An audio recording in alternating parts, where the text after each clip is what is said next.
No. What's up, everybody, and welcome to Hot Corner Rant. This is your boy Tommy Blood, and this is my main man Shane Clunin. Shane, say what's up to the people. What's up to the people? Well, for starters, the last week's episode was a good one. If only our connection didn't suck so bad. Yeah, it lagged. It lagged really bad.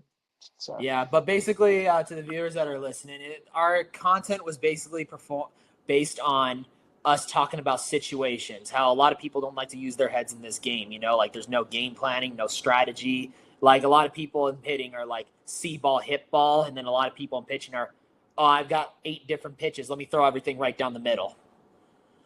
yeah, I think we talked about pitching approach, hitting approach, based on the counts and whatnot. So let's roll back into it. I'll let you start as the hitting guy. What's your approach starting with an 0 count? We'll say right-handed pitcher. Okay, well, in general, with a right-handed or a left-handed pitcher, it doesn't really matter to me.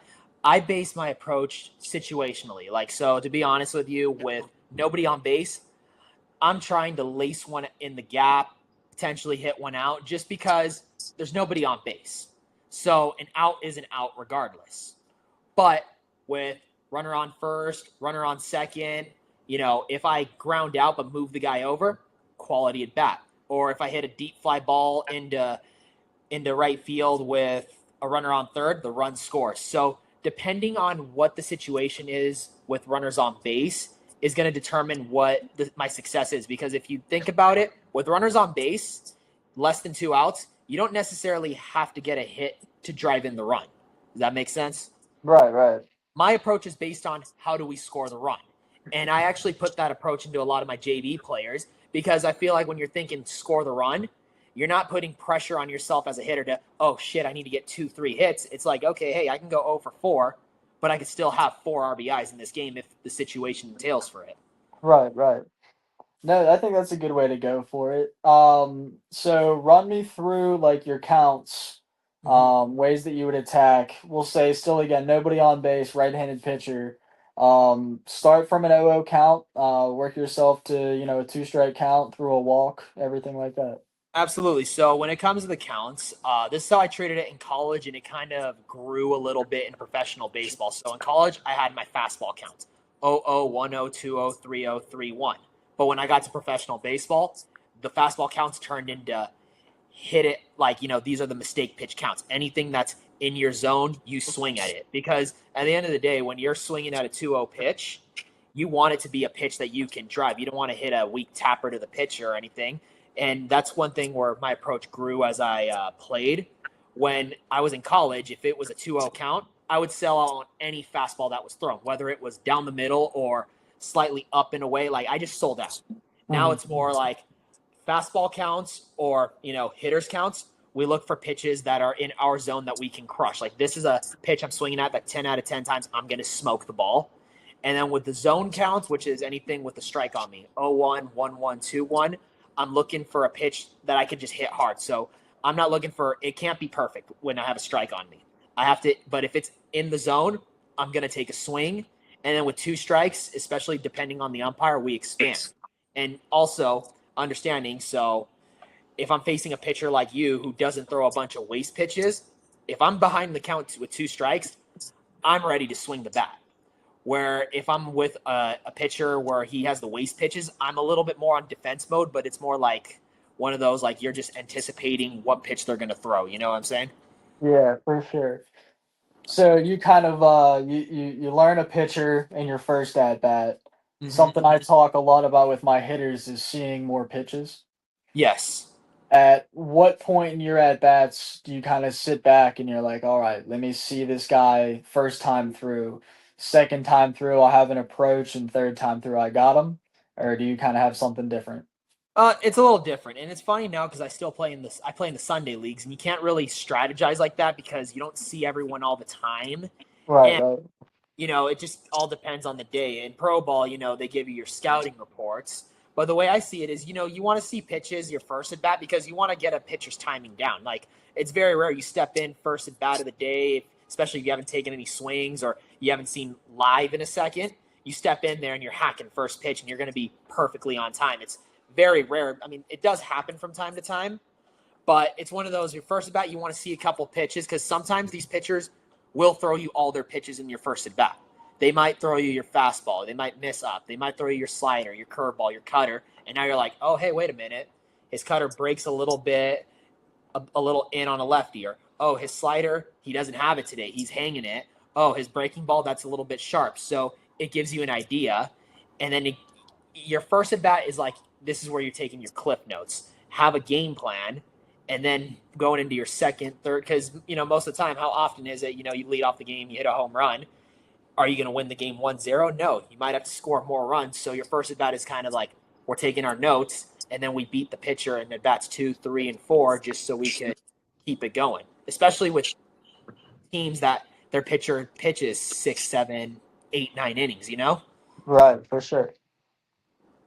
So I'll combat that from the pitching standpoint. I think the way I kind of handle things, righty, lefty, I follow like a tunnel with my pitches.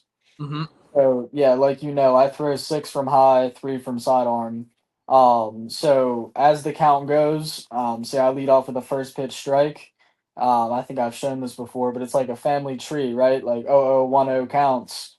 And if we go first pitch fastball strike, because a lot of guys just take immediately first pitch. So you get that free strike. And now, what really is the first pitch I want to throw him is how I think in that at bat, right? Because I can almost trust myself to throw 10 out of 10 first pitch fastball down the middle. And when it comes down to that 0-1, like what's the first pitch he's really going to want to swing at, right? So I think change up splitter, something that looks like a fastball but drops out because they're expecting a backup fastball because they just got to give me one, right? And a lot of the times I get that quick second pitch out just because they swing right over the changeup, chop it into the ground, or they get underneath the splitter and they pop it right up. But I try to throw majority strikes so I don't fall behind in the counts too often. So I'm not really forcing myself to drop fastball like in situations I don't want to. And but even still, 3-0, like what do you're either taking or sitting fastball, right? With me, a 3-0 pitch, if I'm swinging at it, that better be a ball that's hit at least 105 miles an hour because the last thing Yeah, you want to do with a 3-0 count is hit a tapper or pop up to the pitcher. Like exactly. And that is the that's where I try to elevate my pitching is 3-0. I trust my changeup almost as my best pitch that I can drop a changeup in there and if you are going to swing, I might be able to get that easy rollout. I get that 3-0 out quite a bit. But then even not, if I can get the 3-0 changeup to drop in, awesome. And then we work itself back, right? 3-0 should be on purpose, not on accident. yes. And dude, I think in a ton of innings already this year, I'm like 40 some games in. I have 2 walks, 3 walks maybe.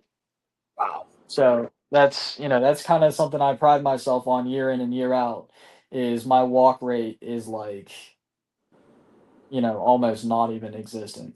And You know, that helps me on the mound because I'm not putting myself in stressful situations. even though this is a repeat of the old original episode, that had terrible lag and everything, I'm actually excited about this talk about game planning and stuff because I just saw you were playing as Team Ireland at Wild Things Ballpark. Like, tell me about that.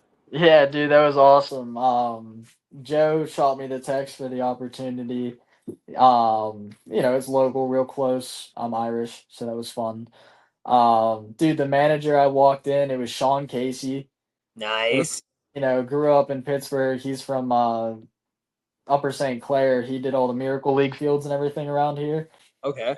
So I've helped out there at the Miracle League a ton. I trained with his sons. My little sisters did gymnastics with his daughters. My mom and Mandy, his wife, are friends. Nice. So yeah, Sean Casey, right? Andrew Casey's the first kid I ever struck out. So that was pretty neat. And then Tim from Clubhouse PGH, he was another manager. I've done some clinics up there with him. Great dude. Same with his assistant coach. Dude, he took a line drive in batting practice off the dome and got right back up. And then Oh, ground balls after. Absolute maniac. dude, But you Pittsburgh guys are tough as hell. That's one thing for sure. we're something different, man. I can tell you But this: if that would have happened where I'm at, I think practice would have been canceled. yeah, it might have had a protest or two. Oh, that's but great. but yeah, dude, Dunleavy was there, Jensen was there, Kayla Thompson from That's Indie right. I Ball saw Island was what he was there. posting. Yeah, dude, I ended up wearing Tori's jersey, number 8. He showed up. He was in Pittsburgh for the day. Really? Him and his wife were there. Yeah. So just all around, bunch of people I know. Like Emmanuel Stitch was there. His dad coaches for a high school team around here. He coached us as kids. Um, yeah, just guys I haven't seen in a while, but always on a baseball field. You know. You know, it's funny is I was actually talking to Manny Alonso not too long ago. Okay, how's he doing? Dude, he's doing great. He's been doing a lot of his clinics and stuff with Happy Muscles Therapy, and you Yeah. know, him and this girl that he was working with, they posted like some side by side video of them working on clients, and I had to comment. I was like, "Hey, best therapist in the game, man. He can go 7 shutout innings," and he ate that up, especially because we would talk ball all the time when we were playing in the Yins. Like that dude had command, like crazy command of his pitches, but there was some outland like there was a game where he was with the Road Warrior Black Sox and he was shutting us down. And dude, I remember he was just nasty that day, man. Yeah, he was definitely a good pitcher out there in the ends with us. Yeah, guy was a character. He's also one of those pitchers who he has your back. Like I guess he was telling me some story where they were playing in Staten Island, where he's playing with Joe Torre, and the team he was playing on didn't have enough fight. He's like, you need to be aggressive. You need to want to like basically want to fight these dudes. And they're playing a team the next day from the Bronx. And Manny's starting on the game. He goes up to Joe and he says, "Who do you want?" Joe's like, "Who do I want?" He's like, "Who am I drilling? First pitch." And Joe's like, "Are you crazy? Those guys have guns. Don't hit anyone on that team." That's funny. That's funny. Yeah, we play a bunch of Staten Island teams up in Jersey, and they're a hoot. Yeah. What about the teams from the Bronx, though? I feel like those guys are. We've played a few of them too, and uh, who is it? The Staten Island Brothers. They're a heck of a team, but they're pretty much nice dudes. Yeah. And then there was a team from the Bronx we played, like the Bronx Blue Sox or something, and they were tough. Yeah. No, you know what? And that's one thing.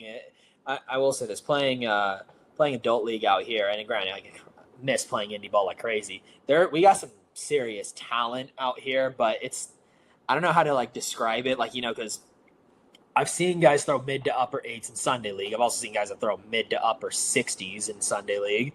But I've also seen like badass plays being made, and I've also seen the center fielder drop routine fly balls. Like, and then you see guys that can't hit the ball at the infield, but guys that can hit a 400-foot shot. So like, it's so everywhere. But I feel like in the East Coast, you could play 7 days a week if you wanted to in adult league. With us, My friend, it has been 45 degrees and rainy here.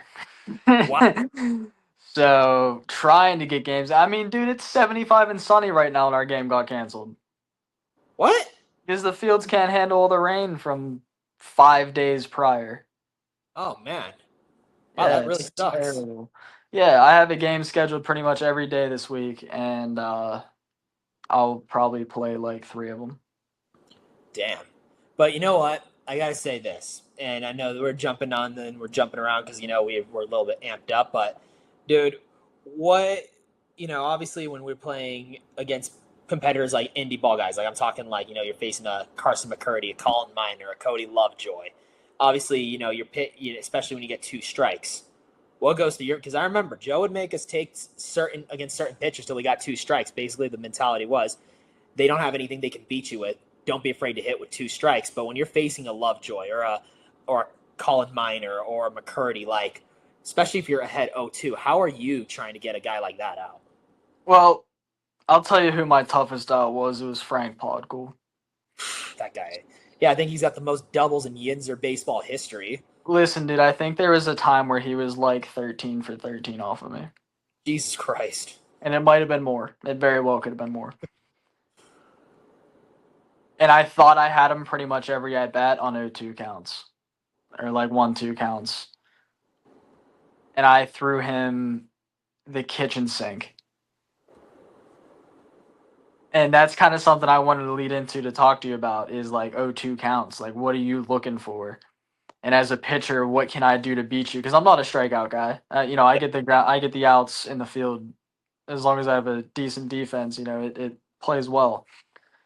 But yeah, the 0-2, I'm trying to throw guys like that. Still want to get them out quick because you don't want them to see too many of your best out pitches before their next couple at bats, right? Because then they have full access. So even if you get them, watch fastball, they're expecting off speed. They can adjust to the fastball. That's the rare times that I believe in the waist pitch and something I should have probably done when I was a younger pitcher at the time. Um, Probably try to spike a high 12-6 curveball. Yeah. Maybe go fastball at the eyes, let them watch it, but back off or high and in, and then throw like an outside corner, low and out slider. Mm-hmm. Maybe go, like I said, curveball in the dirt, back it up with a little higher of a splitter where it kind of has the same spin rate look wise, but then just tails off a little less, Yeah. where I can still get the strike. So that's kind of how I would attack those bigger guys. Well, Is I also feel too with it depends on the hitter in the sense of if there's a hitter with absolutely zero discipline, you could throw the waist pitch and you can bank on him trying to hack at a ball in the dirt or hack at something over his head because absolutely no discipline. Or guys with a little discipline, the waist pitch may not work because, like you said, since they have the discipline, they could see an extra pitch or two. yeah, And that's I would only believe in that for hitters of that caliber. You know what I mean? well, If they you know don't what? have any discipline as a pitcher, you should know that early on in the at bat. Mhm. And yeah, you don't have to waste a pitch. You just have an immediate out pitch. And I'll say this with my two strike approach. And I remember they used to teach us this in high school. And even like when I was in junior college at Avila, they kind of let me go and just kind of do my thing. But it was like they would tell you to spread out, choke up, swing down, hit a ground ball kind of thing. Whereas I got older, my two strike approach was basically expand the zone and hit the ball where it's pitched. So let's take you, for example, you might try to dot me a fastball like 3 off the plate away. And if I try to hit that ball fair, I'm swinging at a pitch off the plate and I'm coming around it, which means I'm going to roll over to the second baseman or hit a weak tapper to the shortstop or the pitcher. But if I swing at that pitch and hit it exactly where it's pitched, it's going to be a foul ball. So now, after I get a foul ball, I just saw an extra pitch by swinging at it. I'm not trying to, with two strikes, I'm not trying to do too much because I'm not trying to hit one out. I'm just trying to hit something hard. And there's been times where they missed in the middle of the plate and I hit it out or hit a double. But then there's been times where pitchers got pitched their pitch. I kind of threw the hands, slapped something in for a hit.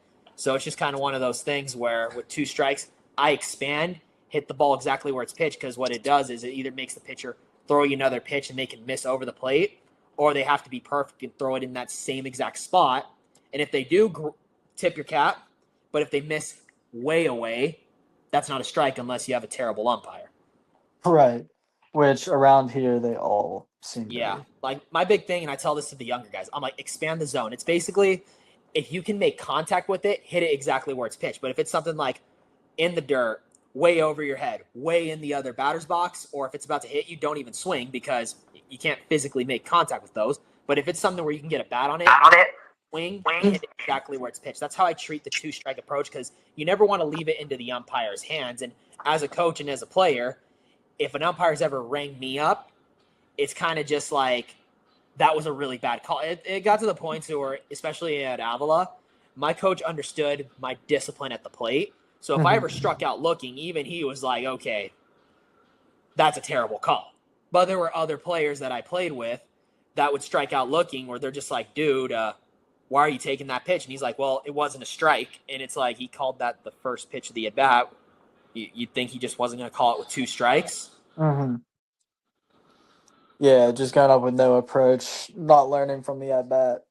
Yeah, because a lot of your adjustments as a hitter, you're adjusting to the pitcher, but you also have to adjust to the umpire because at the end of the day, if he's calling it 2 off the plate, as a hitter, you can make a couple adjustments. One, swing at the pitch 2 off the plate, or get on the plate.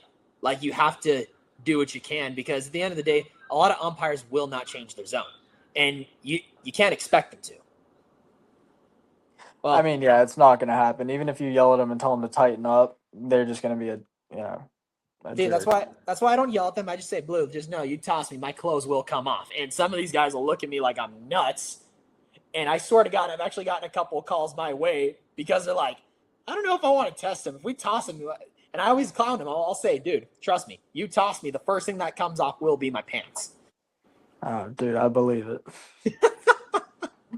I don't get too intense in the games I play in now because, like, you know, my team's either up a few runs or down a few runs. So it's like, dude, is this one call really going to change the momentum of the game, you know? Yeah, I gave up on being mad, man. The only thing I get mad at now is the mound. We play on this one field. It's a beautiful turf stadium. It's old historic Negro League field, but they turfed it. Oh, Don't fix the turf. So right where you land is just this bare dead spot, and you're wearing rubber spikes, and you slip.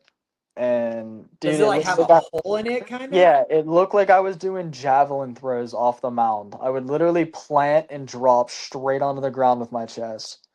So that's frustrating. So And one thing then, that's become more yeah, popular is more turf mounds. Like one of the fields we play on, our main field, the horrible. Sunday League, the field's an all dirt field except for the mound. It's all They turf. just did that to our home field this year, our dirt field. And it's like, why? Yeah, like Why? I and I hate the turf mounds so much. I never minded batting on a turf batter's box, but I know a lot of pitchers despise pitching off a turf mound. Yeah, at least let metal spikes be worn, Yeah. especially if it's a dirt field. Like, I might do it next time and just not say a word, man, because I'm slipping and sliding everywhere. I'm changing spikes, I'm batting in the 2 or 3 hole. And it's like I come off the mound and got to put on my spikes before I go hit. And then if I'm on base and we change the inning and I got to go put on my metal spikes before I go pitch after running the bases, it's like, oh. Yeah, no, it's yeah, I will say this. I've never pitched off a turf mound, but it just looks kind of brutal, especially because like one of the mounds we play on, it's actually got a nice look, but it looks like there's carpet exactly like where the pitchers land, so it just looks just awkward and uneven as hell. And a couple of guys that I play Sunday League with that have played college ball, they've adjusted to the mound just because it's like you learn to adjust, but it still looks funky as hell. Yeah, much shorter stride. I got to buy new spikes. And yeah, I mean, that's how I hurt my ankle and my hip is the turf mounds just from slipping all over the place. So it's Well, and it's crazy to me how like I know everybody complains about certain conditions, but in a batter's box, like if the batter's box stinks, like it could throw you off. But I feel like if the mound is bad, it like I remember we played Buena Park High School and the umpire was giving us the thumbs up to play during the rain, and it was pissing. And what was funny was the Buena Park pitcher had some good stuff, but he had a short stride and he was just pounding the zone. Where our pitcher, I think, was a little bit superior because he threw hard, he had good movement on his breaking ball, but he had a long stride and the mound was so muddy, he was actually slipping, so he was missing up with his command. And I think I was a little insensitive, just like telling him, "Hey, make an adjustment, miss low," not understanding, how much like the pitcher's mound's got to be manicured and everything, but yeah. like just a wet mound threw off my top pitcher's game. But then we replayed that game and we played on a dirt mound that's not wet. All of a sudden he's peppering every pitch and he's dotting it perfectly. Yeah, and dude, I looked into buying a turf mound. They're like a couple grand. Yeah. You know what's a lot cheaper than that? Keeping the dirt mound and buying a $20 tarp and putting some bricks around it. Yeah, a lot of these people don't like to maintain, and I always would like tell my teams and everything. Like you always notice the best teams have the best looking fields because they take pride in taking care of their field. Yeah, well, dude, the communities don't let you do any work to the field. Like, if you want to play, you're at the mercy of the community sending someone out to, like, fix it and drag it, which there's fields every 15 seconds, so they don't all get done. Yeah, like you. Well, it's also you take care of the field. For you know pretty field is a good team, but also like cleaning up the field that can save a lot of injuries. Like I remember we were playing at Avila and we played on an all turf field and we complain to the school saying, hey, like the batter's boxes are dug up. First base is dug up from all the metal spikes because, obviously there's more guys that hit singles than doubles and triples. Mhm. And, we need to fix up the mound. School doesn't do a lick. Like, they don't do shit.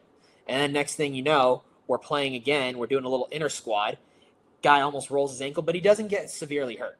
We complain to the school, hey, you need to re-turf our mound, our field. They do nothing.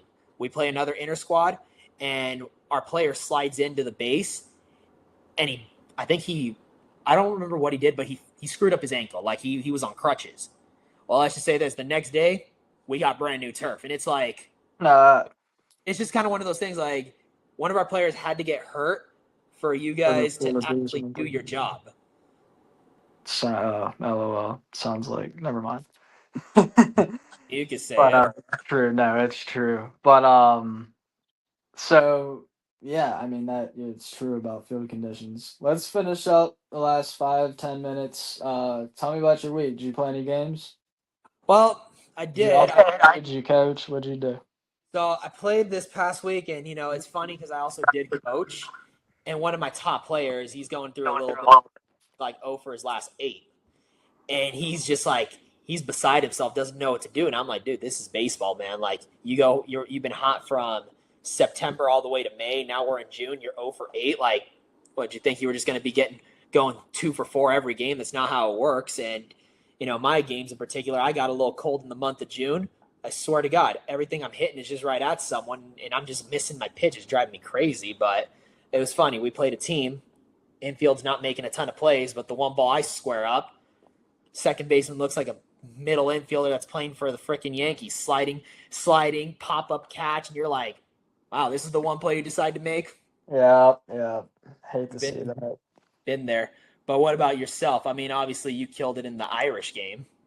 Yeah, I actually didn't pitch in the Irish game, but we did win 7-0. Who'd you guys? Uh, we played the Washington Whiskey Runners. Okay, It was a bunch of ex-Wild things, some indie ball guys, some pro guys. But I knew a lot of them. A lot was of it them there? still from around here. Was Roll at that game? Yeah, Roll was there. I think he Okay, I thought I saw. flew up the center twice. Oh man, that guy, that is a fast. That boy has a fast swing. Yeah, dude, his bat's nuts. But Sunday I went 7. We won. And then Monday I came in relief. I went 2 1/3, no earned runs. We came back and won that game. We were up 4-0. They tied it, or they went up 5-4. I came in, and then we ended up winning 6-5. Uh, Nice. Hayden Flambard had a huge bases clearing double or triple, whatever it was. He got everyone in. Nice. So that was what, 9.1 innings by Monday. Through again Tuesday. I think another 2 innings, no earned, and then I threw Thursday for 3 innings, 1 hit, no earned. Wow. So your boy was in the double digits this week and is exhausted. And you know what? I think we might go a little over the 30-minute mark, and here's why. I think, I'm just doing a Hail Mary. I'm calling an audible on this, but I'm going to get a little controversial. All What right, about what about Trevor Bauer being found innocent? dude, I posted it like within 5 minutes that it was posted. I was happy. He could have had one of the greatest MLB careers, Oh yeah. and instead is having the greatest Japanese and Mexican career. Well, outside of that, it's also But like dude, they the blackballed yeah, him. the fact that this young kid had someone ruin his life like that for money because of who he is, Mm-hmm. and the league sees that he's innocent and is still gonna blackmail him, and he's to this day would be a Cy Young candidate, Mm-hmm. and he's asking for league minimum, and a team like the Pirates or the Rockies won't pick him up. Yeah, Imagine the Pirates pitching staff if they added Trevor Bauer. dude, I'm even surprised Hughes, that the Yankees. Chandelier, Jones, Bauer, and Falter. That's Well, better than the Dodgers' top 5. well, outside of that, it's also one of those things where like how could you're getting a Cy Young type pitcher for league minimum, where you should, if you get a pitcher like that, And you're he's a veteran. dollar. And he's a And he's veteran. a But vet. I'm surprised of all teams, the Yankees haven't made a move like that, because it's also like, hey, you can afford the league minimum, and like, shouldn't you put winning above? Which I could probably get a controversial take on it, but my thing is, outside of him not actually doing anything wrong because he was found innocent, what I didn't like when all this first went down is like they basically made him out to be guilty before any investigation was done. Most guys usually get to play it out until they're cut. Like shoot, before A-Rod appealed his suspension when he was, they were investigating his steroid usage, but he got to continue playing. And then once it was caught in a jury and everything saying, hey, you're caught. Now the suspension kicked in, but they suspended this dude before they even investigated, before they even took it to court. Yeah, dude. Just they handled it wrong. If Trevor Bauer ever sees me say this, I love you, dude. You're my main influence as a pitcher. I love the guy. Everything should go your way, and you should be asking for $200 million a year. Because what would you do if you were in his situation? He just won the court case against the chick, and I'm seeing all over social media people are like, sue the MLB. Would you even go that route? yeah, at that point, after knowing that the stats that he has proven, the Instagram following and videos he makes, the training influence he has, Yeah. just the good type guy he is, yeah, I would sue the MLB and I would take my money elsewhere. Dude, stay in Japan, stay in Mexico, right? Like, come to the American Association. yeah, right. Like, screw it. Like, at that point, keep all famous. just keep making people feel bad for being hitters. And that's all I can say. I'll say this too. I mean, God, I'd love to have an at bat against Bauer, not because I'm like, oh, I'm going to step in the box and take him, but just to see the movement and his precision as a hitter. That would be something. And not just that, like guys like Garrett Cole, Skeens, I want to see guys like that in an actual at bat because I want to see how precise they could be with their location, their movement. It's like that's something that's always fascinated me, like just to see all that, You better wear your brown pants if you step in the box with Skeens. You know what? I probably will. But you know what? What's weird? If I got to face a big league arm, I wouldn't be as nervous to get hit by a pitch because of how good their control is, For sure. I will say this.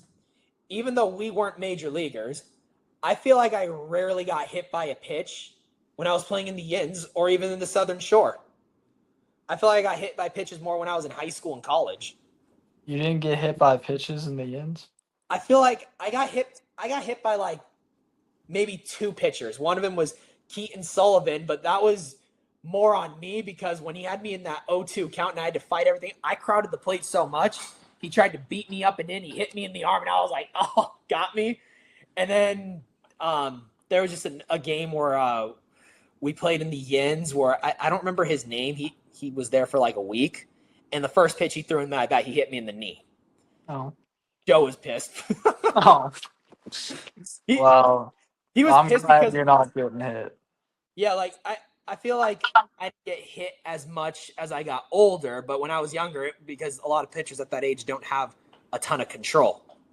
Yeah, no, that's true. We did hit a lot of guys in high school this year. My one blunder this week, because I did have a great week on the mound. We were in a 1-0 game, top of the 7th with 2 outs, 0-2 count. I hit my boy Logan Simmons in the foot with a curveball. Oh, a lefty too. And I put the tying run on base. I put the tying run on base with the best team in the league. And, it stinks because you hit him in the foot, and that curveball could have so easily missed like about an inch in front of the plate and bounced before the foot. He could have jumped. He could have. It literally was like a Chris Sale slider, though. I tried to backdoor him, and he didn't swing. I mean, it was a good take. Next pitch got the ground out to shortstop, tagged second base, so it all worked out. But that was my ball. No, but I mean, I think it's crazy. But I will say this, and then even jump on that Bauer topic. I think it's dope. Like players like him when he was in the MLB too. Like he would go pitch by pitch with some of his best. Oh, I faced Tatis and I struck him out on this at bat, and this is what was going through my head.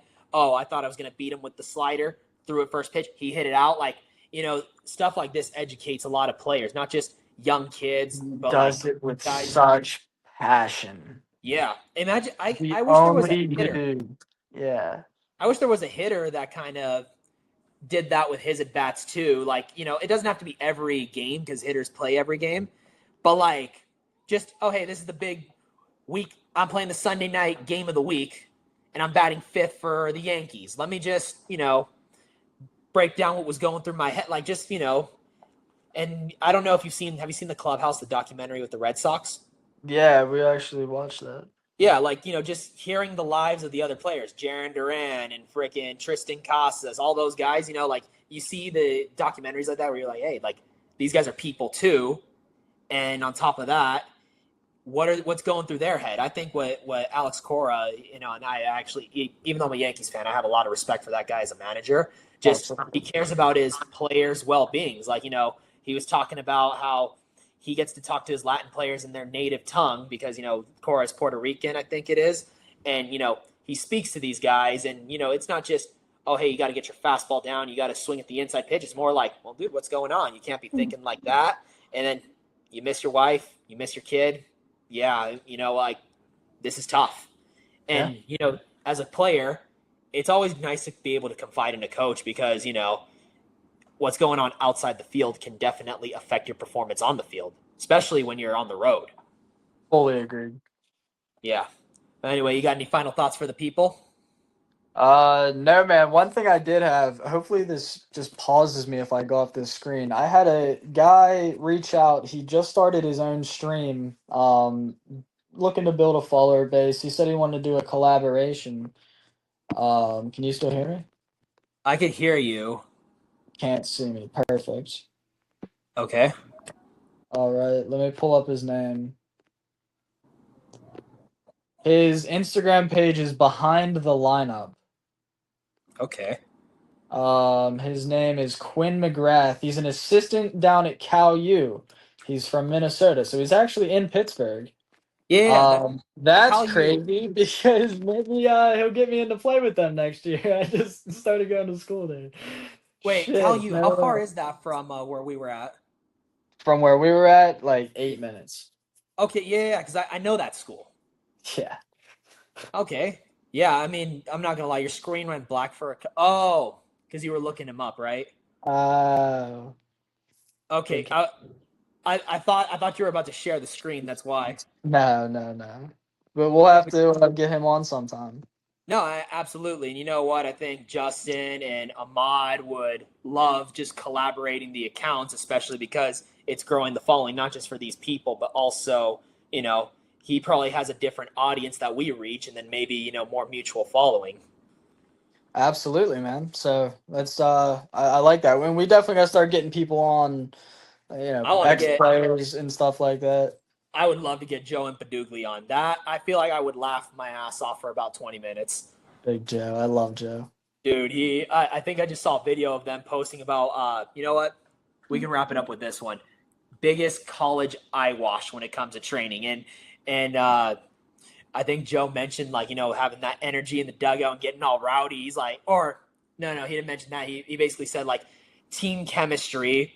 And it's one of those things where it's like, yeah, your team has to play like well, they ought to be tight, but at the same time, if your players stink, what do you think the biggest eye wash in college or even high school sports is? I think a college baseball team goes through enough caffeine in a day to kill a herd of adult wildebeests. And that should tell you everything you need to know about the college male athlete. Yeah, this might blow your mind. I never really drank caffeine unless I just felt like drinking a Coke for taste. 2 Red Bulls a day, dude. You crazy as hell. See, I'll be honest. My biggest thing when it comes to eye wash when it comes to high school, college sport is when they're making the teams run miles. Like, I mean, for pitchers, I can kind of see it, but like to make position players run like 2-3 miles, like timed. What does that do for like? What does that do for? I think it just development, guarantees athleticism.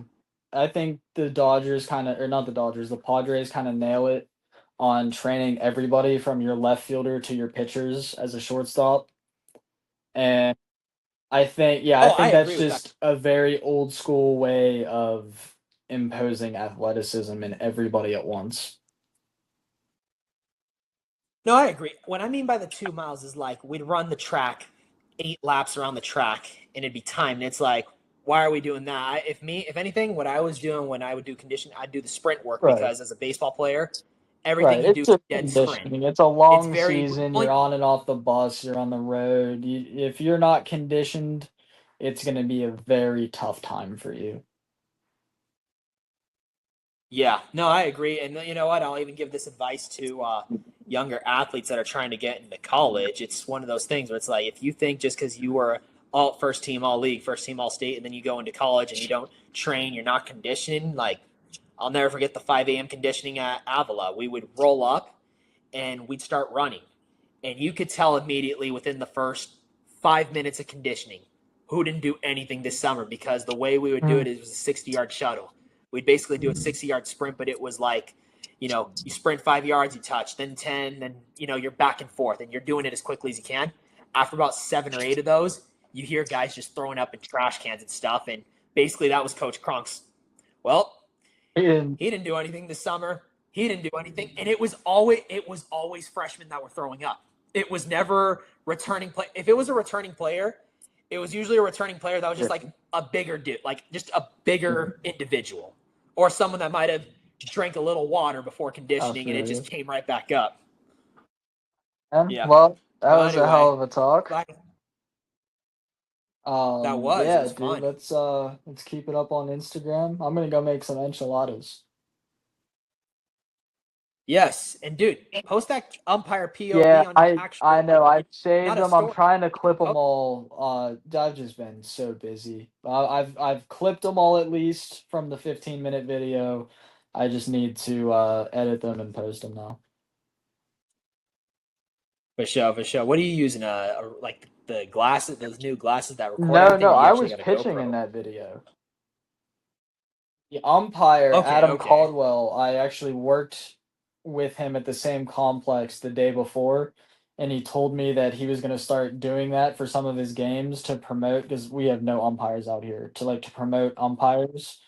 And I was like, Yeah. "Oh, no way, dude. Like which game are you going to be behind the plate so that I can catch some of that video while I pitch for my podcast?" And he said he was going to do game 2, so I was like, "All right, I'll wait and pitch game 2."